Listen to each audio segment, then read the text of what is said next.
So the hinges were the next project here, and the hinge pins were rusted into place, so I had to pound them out. It took heat from my torch to get the pins out. I ordered new pins from Moss, England, and between the phone call and the shipping, these were only $6 a piece, but ended up being $100 for these 4 pins. And guess what? They are not the right size for these hinges. They did not fit. So much for those.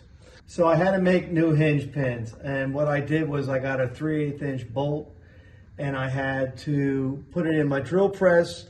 I took a grinder and sandpaper, and the first one took over an hour to make, but the second one came out very quickly. So not so bad, but these hinges, that's $100 down the drain, it looks like.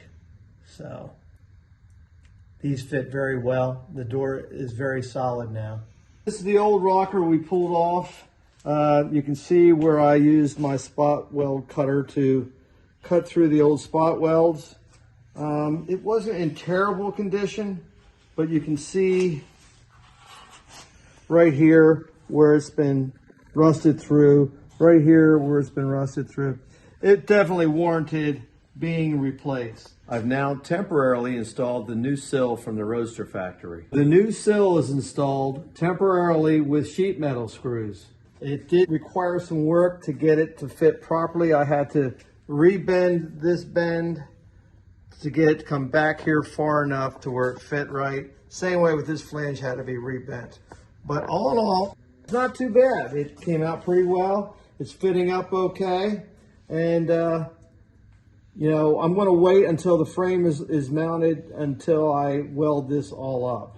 But for now, it's temporarily installed and it's pretty good as far as fit goes. We're on to the door installation, and I am so happy with the lack of rust on this car. Is phenomenal. I stripped all the paint off of this whole door, and as you can see, not one spot of rust anywhere. However, there was some damage. There, where the door handle is mounted, it looks like somebody banged it in. It was dented in here. There was a dent here. And then where the door opened up, somebody had either hit the door or flung the door open so hard that it came around and hit the fender. And there was about a 3/8 inch dent the whole way down through here, with enough plastic to do a whole car with. I mean, they went crazy again with this plastic on this car. The filler that they used is just, I don't know. They just were very happy to use it. So I had to pull this dent out. It came out pretty well. I think that's going to be fine. This dent, not perfect, but to do this area will require probably a 32nd to a 16th of plastic to fill this. So I figure that's pretty close.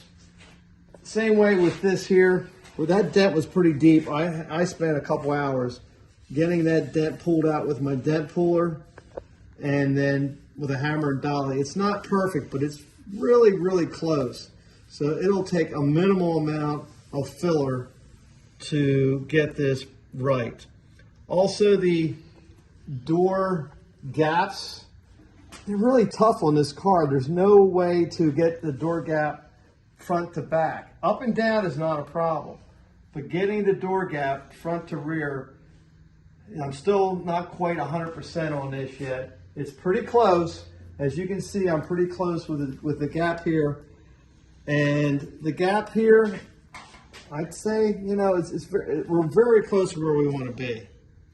This gap here is going to be easy to adjust because I can push down on the rocker, and when I weld it in, I'll get that gap perfect.